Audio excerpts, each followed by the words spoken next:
Welcome to the Mick Sterling Experience, a weekly listen to local musicians, music and interviews in front of a live studio audience, a program furthering awareness of the 30 Days Foundation. And now to Utility Room A along the banks of the Minnesota River. It's the Mick Sterling Experience.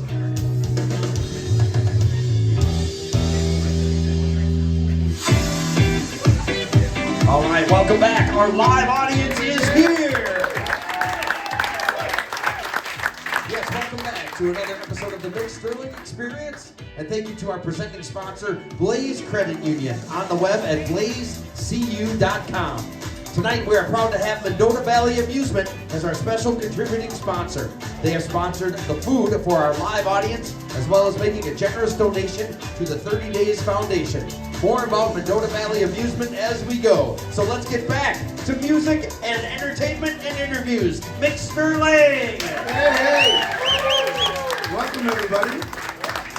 Thank you live studio audience and the thanks to the Minnesota River, Utility Room A. My name is Mick Sterling. This is the Mick Sterling Experience, and what a special night we're going to have here right now, my little friends. It's going to be fantastic.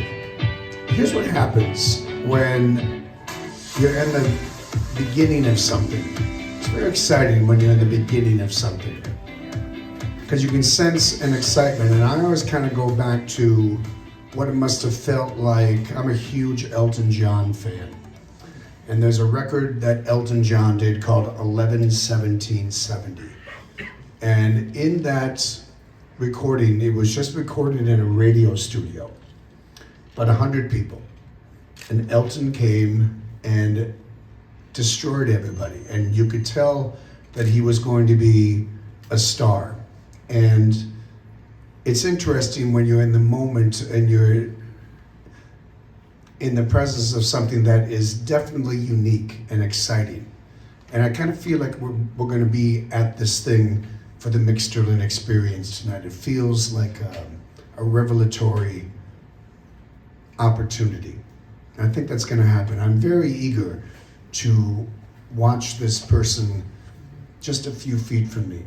I've seen her on videos. I haven't seen her perform live in person, but you have a very interesting vibe about you that I'm really interested in finding out more. And I know that everybody in the studio wants to hear more and find out more too. So I'm going to stop talking and we're going to let this talented artist do a song, and then we're going to find out more. Ladies and gentlemen, on the Mick Sterling Experience, how about a nice round of applause for Monique Smaz, ladies and gentlemen.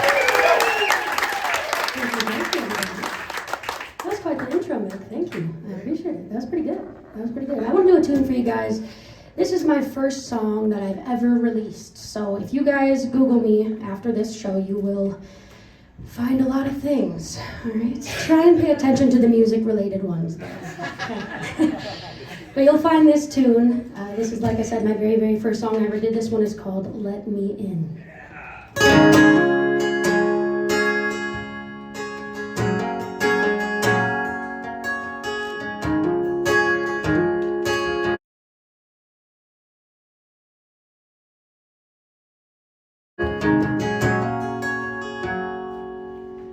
I smell like cigarettes.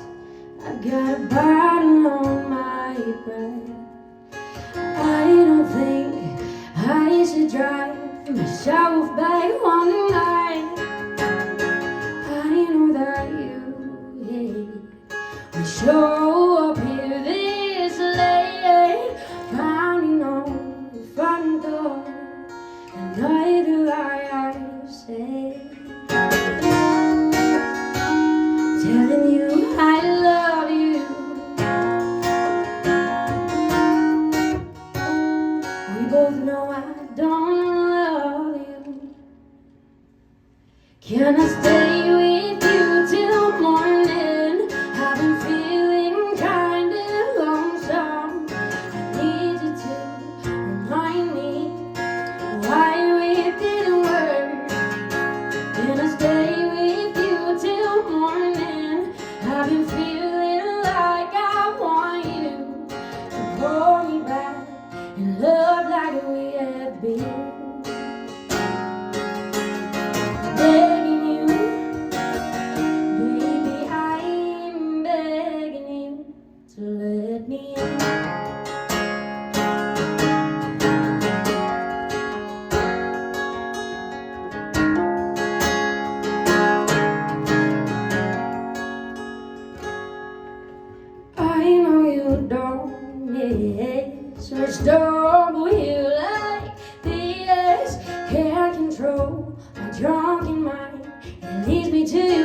time. Look me in my face. Say I should be ashamed. You come up with some new excuse about how you don't feel the way I do. But now, tell you I love you. We both know I don't love you. No. Can I stay with you till morning? I've been feeling kinda lonesome. I need you to remind me why we didn't work. Can I stay with you till morning? I've been feeling like I want you to hold me back, love like we have been. Yeah, oh, I'm begging you, baby, I'm begging you. Ooh, oh, I'm begging you, baby, I'm begging you to let me in. To let me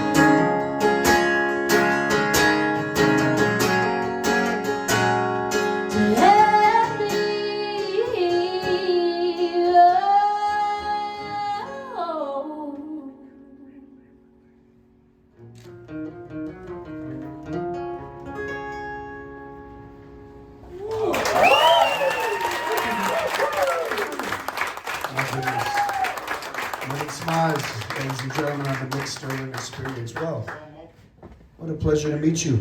Same to you, Mick. Same to you. This is quite amazing. I'm watching you, and I'm very intrigued by your old school experience. It seemed like it's a very natural thing for you to do. Was there ever a time when when did you actually start performing it with guitar and singing? My first ever big bad live show with a full band at a full bar, I was 7 years old. There we go. I was 7 years old, so I got started a little young, Yeah. a little on the earlier side. It was supernatural. I mean, I grew up with music around the house. My dad was a professional jazz drummer, and so I was thrown into the mix of things. I mean, right when I could hold drumsticks.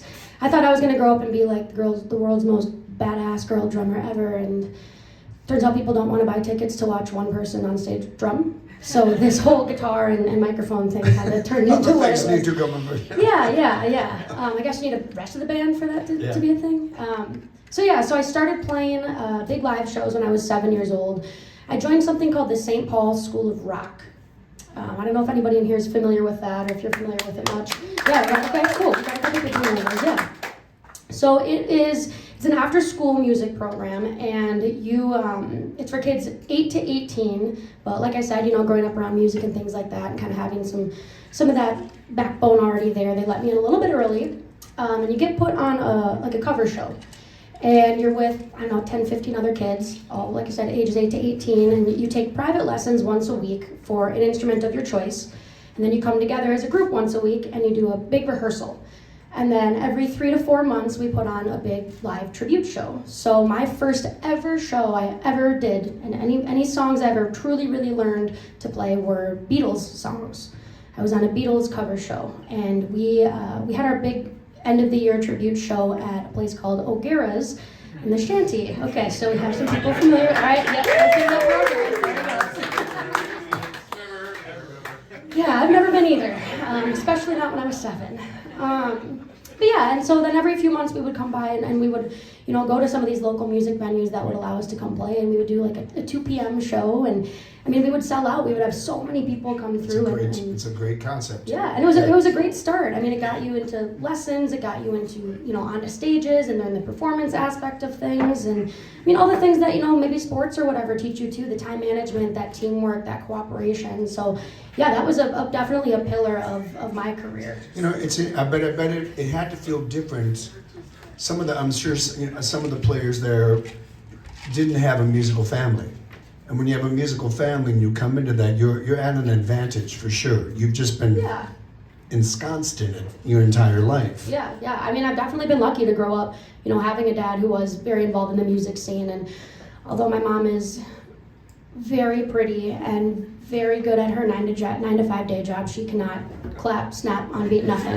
Same thing in my family. But But she is an avid music lover. So even still, like, even with her not being a musician, I was still always surrounded by music, and I always had it in the house and, you know, in the car and things like that. And she was a big supporter of getting me involved in the music scene, even though she wasn't in the music scene, which I think was also, you know, that plays into it too, whether or not you come from a musical family, but do you have that support? People around you not doing music, friends, how did they view you as wanting to be a musician, and how socially, how did that work, as you obviously have the talent to be a musician, and it's in your family. Talk about socially how that worked for you. Socially, I was weird.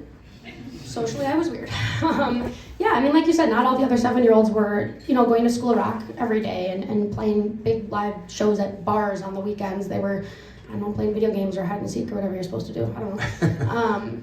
So I mean, there was just I would say a difference in our lives, kind of, and what my interests and hobbies maybe were. And, you know, like you said, that'll kind of come through in my songwriting. I definitely did not have a normal childhood, which, you know, I'm sure we'll kind of get into a little bit more as this goes on. But yeah, so it was different, but I'm just so grateful. Everybody was so supportive. You know, I've had friends here in this room that have been to shows when they were 12 years old too, watching me play drums at the Triple Rock.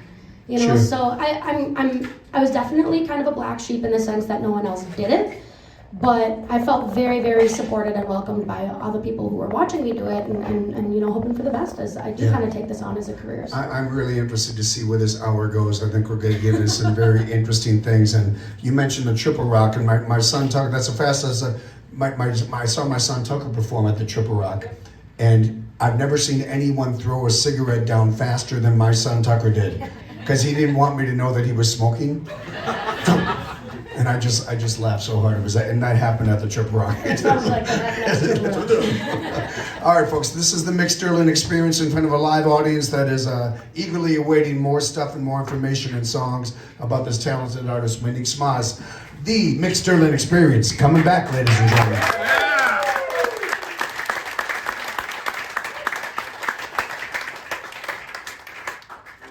Thank you to Mendota Valley Amusement for their generous donation to the 30 Days Foundation. Mendota Valley Amusement is the region's premier vending provider for restaurants, bowling alleys, bars, arcades, and more. From pool tables, dartboards, and video games to ATM machines, their goal is to see each of their customers profit. And Mendota Valley Amusement is your supplier for Touch Tunes, the leading interactive jukebox, to keep your customers listening to the music they prefer, including new Touch Tunes sensation, Monique Smaz. Thanks for your support, Mendota Valley Amusement.